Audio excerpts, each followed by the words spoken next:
Welcome to one element marble. দেখতেই পাচ্ছেন আজকে কিন্তু একটা মার্বেল ডেলিভারি যাচ্ছে আগারিয়া হোয়াইটের, খুব সুন্দর একটা লট। আর এটা ডেলিভারি যাচ্ছে আমাদের দোকান থেকে খুব কাছাকাছি 20-22 কিলোমিটার দূরে। এবং যে কাস্টমারের মালটা যাচ্ছে, কাস্টমার আমাদের থেকে বহুদিন ধরেই মাল নিচ্ছেন এবং তিনি কিন্তু স্পটে আসেন না। প্রথম একবারই শুধুমাত্র মাল পারচেস করতে আমাদের কাছে এসেছিলেন, তারপর থেকে কিন্তু ওভার দ্য ফোন ফটো দেখে উনি অর্ডার দেন আর আমরা সেই হিসেবে ডেলিভারি ওনার বাড়িতে ডেলিভারি করে দিই।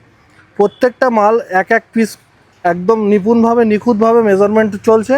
আর মেজারমেন্ট কিন্তু এইভাবে পেপারে আমাদেরকে লিখে কাস্টমারের বাড়ি পৌঁছানো হয়। আর যে কাস্টমার, যে সম্মানিত কাস্টমারের এই মালটা যাচ্ছে তার নাম হচ্ছে লিটনদা আমাদের খুবই কাছের লোক এবং তার বাড়ি হচ্ছে ঠাকুরনগর আমাদের গোডাউন থেকে দূরত্ব মাত্র 20 কিলোমিটারের আশেপাশে। এটা কিন্তু ফ্রি অফ কস্ট ডেলিভারিতে যাচ্ছে, যেহেতু আমাদের 500 স্কোয়ার ফুট মাল নিলে 50 কিলোমিটার ডেলিভারি ফ্রি থাকে। দাদা 500 স্কোয়ার ফুটের উপরেই নিয়েছে এইবারে। তো এই বলে আজকের ডেলিভারি যেটা যাচ্ছে এখানেই সমাপ্ত করছি। থ্যাংক ইউ সো মাচ, ভালো থাকবেন।